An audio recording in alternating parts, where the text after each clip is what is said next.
ಶಾಸಕ ಹಾಗೆ ಪರಿಷತ್ ಸದಸ್ಯರಿಗೂ ಕೂಡ ವಕ್ಫ್ ಬಿಸಿ ತಟ್ಟಿದೆ. ವಕ್ಫ್ ಬಿಸಿ ಈಗ ಜನಪ್ರತಿನಿಧಿಗಳಿಗೂ ಕೂಡ ತಟ್ಟಿದೆ. ಮಾನಪ್ಪ ವಜಲ್ ಶರಣಗೌಡ ಬಯ್ಯಾಪುರ್ಗೆ ತಟ್ಟಿದ ವಕ್ಫ್ ಬಿಸಿ. ಶಾಸಕರ ಜಮೀನಿನ ಪಹಣಿಯಲ್ಲಿ ವಕ್ಫ್ ಆಸ್ತಿ ಅನ್ನೋದು ನಮೂದಾಗಿದೆ. ವಜ್ಜಲ್ ಪುತ್ರ ಆಂಜನೇಯರಿಗೆ ಸೇರಿದ 1 ಎಕರೆ ಜಮೀನು, ಇದು ನಿಮ್ದಲ್ಲ, ಇದು ವಕ್ಫ್ ಭೂಮಿ ಅಂತೇಳಿ ಈಗ ಕ್ಲೈಮ್ ಮಾಡೋದಕ್ಕೆ ಹೊರಟಿದೆ. 2016-17ರಲ್ಲಿ ಖರೀದಿಸಿದ್ದ ಭೂಮಿಯಲ್ಲಿ ವಕ್ಫ್ ಹೆಸರು ಈಗ ನಮೂದಾಗಿದೆ. ತಹಶೀಲ್ದಾರ್ ಲಿಂಗಸುಗೂರು ಎಸಿಗೆ ಶಾಸಕರು ಮಾಹಿತಿಯನ್ನು ನೀಡಿದ್ದಾರೆ. MLC ಬಯ್ಯಾಪುರ್ಗೆ ಸೇರಿದ ಪಹಣಿಯಲ್ಲೂ ಕೂಡ ವಕ್ಫ್ ಹೆಸರು ಬಂದಿದೆ. 2007-2008ರಲ್ಲಿ ಖರೀದಿಸಿದ್ದ ಭೂಮಿಯಲ್ಲಿ ಈಗ ಅದರ ಪಹಣಿಯಲ್ಲಿ ವಕ್ಫ್ ಭೂಮಿ ಅಂತೇಳಿ ನಮೂದಾಗಿದೆ. ಪಹಣಿಯಲ್ಲಿ ವಕ್ಫ್ ಹೆಸರು ಬಂದಿರೋದು ಶಾಸಕರು ಮತ್ತು ಪರಿಷತ್ ಸದಸ್ಯರಿಗೆ ಈಗ ಆತಂಕ ಆಗಿದೆ. ನೋಡಿ, ಬಡ ರೈತರಿಗೆ ಮಾತ್ರ ಅಲ್ಲ, ಜನಪ್ರತಿನಿಧಿಗಳಿಗೂ ಕೂಡ ವಕ್ಫ್ ಬಿಸಿ ತಟ್ಟಿದೆ. ಮುಂದಿನ ದಿನಗಳಲ್ಲಿ ಇವರು ಇದನ್ನು ಎಷ್ಟು ಸೀರಿಯಸ್ ಆಗಿ ಅಥವಾ ಎಷ್ಟು ಗಂಭೀರವಾಗಿ ಪರಿಗಣಿಸ್ತಾರೆ ಅನ್ನೋದನ್ನು ಕಾದು ನೋಡಬೇಕಾಗಿದೆ. ಶಾಸಕರು ಮತ್ತು ಪರಿಷತ್ ಸದಸ್ಯರಿಗೂ ಕೂಡ ವಕ್ಫ್ ಬಿಸಿ ತಟ್ಟಿದೆ. ತಮ್ಮ ಜಮೀನು ಇದು ವಕ್ಫ್ದು ಅನ್ನೋದು ಈ ರೀತಿಯಾಗಿ ನಮೂದಾಗಿರೋದು ತಹಶೀಲ್ದಾರರಿಗೆ ಮನವಿ ಮಾಡಿದ್ದಾರೆ.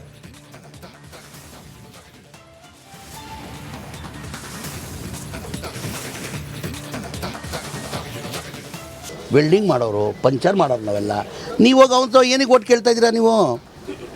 ನನ್ನ ಪ್ರಶ್ನೆ, ಕುಮಾರಸ್ವಾಮಿಗೆ ಅದೇ ಪ್ರಶ್ನೆ ನಂದು. ಈಗ ಅವರೇ ಓಟ್ ಬೇಡ ಅಂತ ಹೇಳ್ದಾದ್ಮೇಲೆ ನಾವು ಹೆಂಗೆ ಓಟ್ ಕೊಡೋದು ನಾವು? ಆಮೇಲೆ ನೆನ್ನೆನೂ ಹೇಳೋದಾಗತ್ತೇ ಇರಲಿಲ್ಲ ಅವರು ಕುಮಾರಸ್ವಾಮಿ ಅವ್ರನ್ನ. ನೆನ್ನೆನೂ ಹೇಳಿದ್ದಾರೆ ಅವರು, ಮುಸಲ್ಮಾನ್ ಸಮಾಜ, ಪಂಚರ್ ಹಾಕೋರು, ವೆಲ್ಡಿಂಗ್ ಮಾಡೋರು. ಹೌದು ಸ್ವಾಮಿ, ನಾವು ಭಾಳ ಬಡತನ, ಪಂಚರ್ ಹಾಕೋರೆ, ವೆಲ್ಡಿಂಗ್ ಮಾಡೋರೆ, ಕೂಲಿ ಮಾಡೋರು. ಈಗ ಕುಮಾರಸ್ವಾಮಿ ಯಾವತ್ತನ ಸತ್ಯನ ಹೇಳಿದ್ದಾರೆ. ಮುಂಚೆನೇ ಅವ್ರ ಹೆಸರು ಏನಿಟ್ಟಿದ್ದಾರೆ, ಯು ಟನ್ ಕುಮಾರಸ್ವಾಮಿ. ಯಾವ ಬೇಕಾದ್ರೆ ಹೆಂಗೆ ಬೇಕಾದ್ರೆ ಟನ್ ಮಾಡಿಬಿಡ್ತಾರೆ ಅವರು. ನಮ್ಗೆ ಅದು ಅಭ್ಯಾಸ ಇಲ್ಲ. ನಮಗೆ ನಾವೇನು ಸತ್ಯ ಇದೆ ಅದೇ ಹೇಳೋದು ನಾವು. ಈಗ ಕುಮಾರಸ್ವಾಮಿಗೆ ಎಲ್ಲ ಗೊತ್ತಿದ್ದಾಗೆ ಯು ಟನ್ ಕುಮಾರಸ್ವಾಮಿ ಅಂತಾರೆ. ಛೇ ನೋಡ್ರಿ, ವೈಯಕ್ತಿಕವಾಗಿ ನಾನು ಕುಮಾರಸ್ವಾಮಿಗೆ ಮಾಡಿರೋದು. ನನ್ನ ಒಕ್ಕಲಿಗರ ಸಮಾಜ ಬಗ್ಗೆ ಭಾಳ ನನ್ನ ಗೌರವ. ಆಮೇಲೆ ಇಲ್ಲಿ ಕೇಳಿ, ನಾನು ಬೆಳೆದಿರೋದು ಕುಮಾರಸ್ವಾಮಿಗೆ ಗೊತ್ತಿದೆ. ನಾನು ಕುಮಾರಸ್ವಾಮಿ ಜೊತೆ ಜನತಾದಳಕ್ಕೆ ಬಂದಿದ್ದು, ನಾನು ಮುಂಚೆ ಇದ್ದಿದ್ದು ಕಾಂಗ್ರೆಸ್ಸಲ್ಲಿ. ನಾನು ಜನತಾದಳಕ್ಕೆ ಬರೋಕ್ಕೆ ಕಾರಣನೇ ಆದಿ ಚುಂಚುರಿಗಿರಿ ದೊಡ್ಡ ಸ್ವಾಮೀಜಿಗಳು. ನನ್ನ ಮಟ್ಟದ ಹುಡುಗ, ಅಲ್ಲಿ ಮಟ್ಟದಲ್ಲಿ ಬೆಳೆದಿರೋದು ನಾನು. ಆದಿ ಚುಂಚುರಿಗಿರಿ ಮಟ್ಟದಲ್ಲಿ ಬೆಳೆದವನು ನಾನು. ಈಗಲೂ ಶೇಖರ್ ಸ್ವಾಮೀಜಿ ಅಂತ ಇದ್ದಾರೆ, ಹೋಗಿ ಕೇಳ್ಕೊಳಕ್ಕೆ ಹೇಳಿ. ಸ್ವಾಮೀಜಿ ಬೆಂಗಳೂರು ಬಂದರೆ ದೊಡ್ಡ ಸ್ವಾಮೀಜಿಗಳು. ನಾನು ಪ್ರತಿ ಶನಿವಾರ ಸ್ವಾಮೀಜಿ ಜೊತೆ ಬೆಳಗಿಂದ ಸಂಜೆ 12 ಗಂಟೆ ಮಲಗುವವರೆಗೂ ನನ್ನ ಮಠದಲ್ಲಿ ಹೇಳ್ತಾ ಇದ್ದೆ. ನಾನು ಅಲ್ಲಿ ಬೆಳೆದವನು, ನನ್ನ ಮಠದಲ್ಲಿ ಬೆಳೆದಿರೋದು. ಕುಮಾರಸ್ವಾಮಿಗೆ ಗೊತ್ತಿದೆ, ಕೇಳಿ. ಸತ್ಯನ ಇಲ್ಲ ಸಮೀರ್ ಅವ್ರು ಹೇಳಿದ್ದಾರೆ, ಇದು ಕುಮಾರಸ್ವಾಮಿ ಅವ್ರನ್ನ ಕೇಳಿ. ಇದು ಈಗ ನನ್ನ ಪಕ್ಷಕ್ಕೆ ಕಳಿಸಿದ್ದನೇ ದೊಡ್ಡ ಗುರುಗಳೇ. ಸ್ನೇಹಮಯಿ ಕೃಷ್ಣ ವಿರುದ್ಧ ಪ್ರಕರಣ ದಾಖಲಾಗಿದೆ. ಯಾರು ಕೇಸ್ ಕೊಟ್ಟರು, ಯಾವ ವಿಚಾರಕ್ಕೆ ಪ್ರಕರಣ ದಾಖಲಾಗಿದೆ ಒಂದು. ಮತ್ತೊಂದು, ಈಗ ಮತ್ತೊಬ್ಬರ ಹೆಸರು ಕೂಡ ಈ ಮೂಡಾ ಪ್ರಕರಣದಲ್ಲಿ ಅವ್ಯವಹಾರ ಆಗಿದೆ ಅನ್ನೋದು ಕೇಳಿಬಂದಿದೆ. ಸದ್ಯ ಏನೆಲ್ಲ ವಿವರ ಇದೆ ಈಗ ತಮ್ಮ ಹತ್ರ ಈ ಹೊತ್ತಿಗೆ, ವಿನೋದ್? ರಂಜಿತ್, ಈಗಾಗಲೇ ಏನು CM ಸಿದ್ದರಾಮಯ್ಯ ಅವರ ಕುಟುಂಬಸ್ಥರು ಕೂಡ, ಅಂದರೆ CM ಅವರ ಪತ್ನಿ ಪಾರ್ವತಿಯವರು ಕೂಡ ಏನು ಮೂಡಾದ 50-50 ಅನುಪಾತದಡಿ 14 ನಿವೇಶನಗಳನ್ನು ಪಡೆದುಕೊಂಡಿದ್ದಾರೆ ಅಂತೇಳಿ ಈಗಾಗಲೇ ಇದು ದೊಡ್ಡ ಮಟ್ಟದ ಸುದ್ದಿಯಾಗಿತ್ತು. ಈಗಾಗಲೇ ಲೋಕಾಯುಕ್ತ ತನಿಖೆ ನಡೀತಾ ಇದೆ, ಏನೋ EDಯಲ್ಲೂ ಕೂಡ ತನಿಖೆ ನಡೀತಾ ಇದೆ. ಈಗ ಮತ್ತೊಬ್ಬ ಮೈಸೂರಿನ ಪ್ರಭಾವಿ ಶಾಸಕರಾಗಿರುವಂತಹ JDSನ GT ದೇವೇಗೌಡರ ಕುಟುಂಬವೂ ಕೂಡ, ಅಂದರೆ ಅವರ ಸಹೋದರಿಯ ಮಗ ಈಗ ಮಹೇಂದ್ರ ಅಂತೇಳಿ, ಆತ ಕೂಡ ಏನು ಗುಗ್ರಾಲ್ ಕ್ಷೇತ್ರದ ನಿವಾಸಿಯಾಗಿದ್ದಾನೆ. ಆ ಮಹೇಂದ್ರ ಏನೋ ದೇವನೂರು ಬಡಾವಣೆಯಲ್ಲಿ ಸುಮಾರು 2 ಎಕರೆ 12 ಗುಂಟೆ ಜಾಗವನ್ನು ಕಳೆದುಕೊಂಡಿದ್ದಾನೆ ಅಂತೇಳಿ. ಆದರೆ ಅವ್ರಿಗೂ ಕೂಡ 19 ನಿವೇಶನ ಕೊಟ್ಟಿದ್ದಾರೆ. ಭಾಳ ಪ್ರಮುಖವಾಗಿ ಆ ಕ್ರಯದ ಪತ್ರವನ್ನು ಗಮನಿಸಿದ್ರೆ ಗೊತ್ತಾಗುತ್ತೆ, ಆ ಮಹೇಂದ್ರ ಅನ್ನೋರು ಯಾವಾಗ ಆ ಭೂಮಿಯನ್ನು ಕಳೆದುಕೊಂಡ್ರು, 2020ರಿಂದ ಈಚೆಗೆ 50-50 ಅನುಪಾತ ಜಾರಿಯಲ್ಲಿರುವಂಥದ್ದು. ಅದಾದ ಬಳಿಕ ಮೂಡಾದಿಂದ ಯಾವುದೇ ರೀತಿಯಾದಂತಹ ಲೇಔಟ್ಗಳ ನಿರ್ಮಾಣ ಮಾಡಿಲ್ಲ. ಈಗಿದ್ಯೂ ಕೂಡ ಸುಳ್ಳು ದಾಖಲೆಗಳನ್ನು ಸೃಷ್ಟಿ ಮಾಡಿ, ಅಂದರೆ GT ದೇವೇಗೌಡರ ಪ್ರಭಾವವನ್ನು ಬೆಳೆಸ್ಕೊಂಡು ಈತ ಸುಳ್ಳು ದಾಖಲೆ ಸೃಷ್ಟಿ ಮಾಡಿ, ಭೂಮಿ ಇಲ್ಲದೇ ಇದ್ದರೂ ಕೂಡ ಅಲ್ಲಿ ಭೂಮಿ ಇತ್ತು ಅಂತೇಳಿ ದಾಖಲೆಗಳ ಸೃಷ್ಟಿ ಮಾಡಿ 19 ನಿವೇಶನ ಪಡ್ಕೊಂಡಿದ್ದಾನೆ. ಜೊತೆಗೆ 2 ಎಕರೆ ಭೂಮಿಯೆಲ್ಲ ಕಳೆದುಕೊಂಡ್ರೆ ದೇವನೂರು ಬಡಾವಣೆಯಲ್ಲಿ ಕೇವಲ 2 ನಿವೇಶನ ಪಡ್ಕೊಳ್ಬೇಕು ಅಂತೇಳಿ ಕರ್ನಾಟಕ ಅರ್ಬನ್ ಡೆವಲಪ್ಮೆಂಟ್ ಅಥಾರಿಟಿಯ ಆ್ಯಕ್ಟ್ನಲ್ಲಿದೆ. ಸೊ ಹೀಗಾಗಿ ಎಲ್ಲೋ ಒಂದು ಕಡೆ GT ದೇವೇಗೌಡರ ಪ್ರಭಾವ ಇದರಲ್ಲಿ ದೊಡ್ಡ ಮಟ್ಟಕ್ಕಿದೆ ಅಂತೇಳಿ ಈಗಾಗಲೇ ಸ್ನೇಹಮಯಿ ಕೃಷ್ಣ ಅವರು ಕೂಡ ದೊಡ್ಡ ಮಟ್ಟದ ಆರೋಪ ಮಾಡಿದ್ದಾರೆ. ಜೊತೆಗೆ ಈಗಾಗಲೇ ಏನು ಈ 19 ನಿವೇಶನ ಪಡೆಯುವ ಸಂದರ್ಭದಲ್ಲೂ ಕೂಡ ಸಾಕಷ್ಟು ನಿಯಮಗಳೆಲ್ಲ ಮೂಡಾದಿಂದ ಉಲ್ಲಂಘನೆ ಆಗಿದೆ. ಇದೆಲ್ಲದರ ಬಗ್ಗೆ ತನಿಖೆ ಆಗಬೇಕು ಅಂತೇಳಿ ಈಗಾಗಲೇ ಸ್ನೇಹಮಯಿ ಕೃಷ್ಣ ಅವರು ಕೂಡ ದೂರನ್ನು ಸಲ್ಲಿಸಿದ್ದಾರೆ, ಸಾಕ್ಷಿ ಸಮೇತವಾಗಿ. ಯಾವೆಲ್ಲ ರೂಲ್ಸ್ಗಳು ವೈಲೇಷನ್ ಆಗಿದೆ, Okay, 50-50 ಅನುಪಾತದಲ್ಲಿ ಕೊಡಬಹುದಾ, ಇದೆಲ್ಲದರ ಬಗ್ಗೆ ತನಿಖೆ ಆಗಬೇಕು ಅಂತೇಳಿ ದೂರನ್ನು ಕೂಡ ಕೊಟ್ಟಿರುವಂಥದ್ದು. ಸೊ ಈಗಾಗಲೇ ಇಲ್ಲಿ ಸ್ನೇಹ ಕೃಷ್ಣ ವಿರುದ್ಧ ಕೂಡ ಈಗಾಗಲೇ ಲಕ್ಷ್ಮಣ್ ಅವರು ಕೂಡ ದೂರನ್ನು ದಾಖಲು ಮಾಡಿ ಅವರನ್ನ ಗಡೀಪಾರು ಮಾಡಬೇಕು ಅಂತೇಳಿ ಲಕ್ಷ್ಮೀಪುರಂ ಠಾಣೆಯಲ್ಲಿ ಪ್ರಕರಣವನ್ನು ಕೂಡ ಈಗಾಗಲೇ ದಾಖಲಿಸಿರುವಂಥದ್ದು. ಓಕೆ ವಿನೋದ್, ಥ್ಯಾಂಕ್ ಯು ತಮ್ಮೆಲ್ಲ ಮಾಹಿತಿಗಾಗಿ.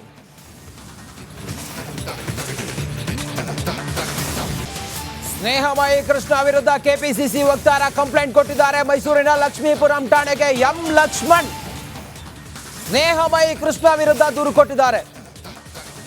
ಮೂಡಾದಲ್ಲಿ ಅಕ್ರಮ ಆಗಿದೆ ಅಂತ ಹೇಳಿ ದೂರು ಕೊಟ್ಟ ಸ್ನೇಹಮಯಿ ಕೃಷ್ಣ ವಿರುದ್ಧ ಕೆಪಿಸಿಸಿ ವಕ್ತಾರ ಎಂ ಲಕ್ಷ್ಮಣ್ ದೂರು ಕೊಟ್ಟಿದ್ದಾರೆ. ಸ್ನೇಹಮಯಿ ಕೃಷ್ಣ ಒಬ್ಬ ರೌಡಿ ಶೀಟರ್. ಸ್ನೇಹಮಯಿ ಕೃಷ್ಣ ವಿರುದ್ಧ 44 ಪ್ರಕರಣಗಳಿದ್ದಾವೆ. ಸೋಷಿಯಲ್ ಮೀಡಿಯಾದಲ್ಲಿ ಸುಳ್ಳು ದಾಖಲೆಯನ್ನ ಬಿಡುಗಡೆ ಮಾಡ್ತಾನೆ ಸ್ನೇಹಮಯಿ ಕೃಷ್ಣ. ಸಿಎಂ ವಿರುದ್ಧ ಸುಳ್ಳು ದಾಖಲೆಯನ್ನ ಬಿಡುಗಡೆ ಮಾಡುತ್ತಿದ್ದಾನೆ ಸ್ನೇಹಮಯಿ ಕೃಷ್ಣ. ಈತನೊಬ್ಬ ರೌಡಿ ಶೀಟರ್.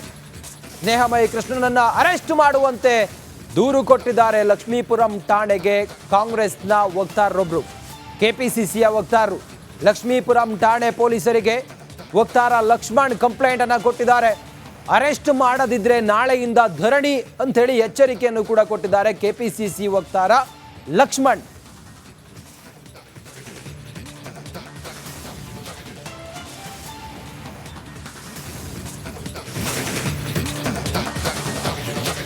ಮೂಡಾ ಸೈಟ್ ಹಂಚಿಕೆಯಲ್ಲಿ ಸಿದ್ದರಾಮಯ್ಯ ಅವರ ಪ್ರಭಾವ, ಸಿಎಂ ಪ್ರಭಾವದ ಕುರಿತು ದಾಖಲೆಗಳನ್ನ ಲೋಕಾಯುಕ್ತಕ್ಕೆ ನೀಡಿದ್ದೇನೆ.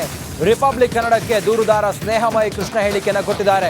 ಇದೆಲ್ಲದರ ನಡುವೆ ಮುಖ್ಯಮಂತ್ರಿಗಳು ಮೂಡಾ ಹಗರಣ ಏನಾಗಿದೆಯಲ್ಲ ಅದರಲ್ಲಿ ಮುಖ್ಯಮಂತ್ರಿಗಳ ಪ್ರಭಾವ ಇದೆ ಅನ್ನೋದ್ರ ಬಗ್ಗೆ ನಾನು ಲೋಕಾಯುಕ್ತಕ್ಕೆ ದೂರು ಕೊಟ್ಟಿದ್ದೇನೆ ಅನ್ನೋದನ್ನ ಸ್ನೇಹಮಯಿ ಕೃಷ್ಣ ಹೇಳಿದ್ದಾರೆ. ರಿಪಬ್ಲಿಕ್ ಕನ್ನಡಕ್ಕೆ ಮಾತ್ರ ಎಕ್ಸ್ಕ್ಲೂಸಿವ್ ಆಗಿ ಮಾತನಾಡ್ತಾ ಸ್ನೇಹಮಯಿ ಕೃಷ್ಣ ಈ ಹೇಳಿಕೆಯನ್ನು ಕೊಟ್ಟಿದ್ದಾರೆ. ಕೆಲ ದಾಖಲೆಗಳೊಂದಿಗೆ ಅಧಿಕಾರಿಗಳಿಗೆ ನಾನು ಮನವಿಯನ್ನ ಮಾಡಿದ್ದೇನೆ. ಸಿದ್ದರಾಮಯ್ಯ ಅಧಿಕಾರಾವಧಿಯಲ್ಲಿ ಇದೆಲ್ಲವೂ ಕೂಡ ನಡೆದಿದೆ. ಸಿದ್ದರಾಮಯ್ಯ ಅವರ ಪ್ರಭಾವದಿಂದ ಇದೆಲ್ಲವೂ ಕೂಡ ಅವ್ಯವಹಾರ ಆಗಿದೆ ಅನ್ನೋದನ್ನ ರಿಪಬ್ಲಿಕ್ ಕನ್ನಡಕ್ಕೆ ಮಾತ್ರ ಪ್ರತಿಕ್ರಿಯೆ ನೀಡುತ್ತಾ ಸ್ನೇಹಮಯಿ ಕೃಷ್ಣ ಹೇಳಿದ್ದಾರೆ. ಯಾವುದೇ ರೀತಿ ಸಾಕ್ಷ್ಯಗಳಿಲ್ಲ, ಅವರು ಈ ಕೃತ್ಯದಲ್ಲಿ ಪಾತ್ರ ಇಲ್ಲ ಅಂತೇಳಿ ಮಾತಾಡ್ತಾ ಇದ್ದಾರೆ. ಮತ್ತು ಇದ್ರ ಬಗ್ಗೆ ಲೋಕಾಯುಕ್ತದ ಮಧ್ಯಂತರ ವರದಿ ಕೊಟ್ಟಿರೋನು ಕೂಡ ಮಾಧ್ಯಮದಲ್ಲಿ ನಾನು ಕೇಳ್ಪಟ್ಟಿದ್ದೀನಿ.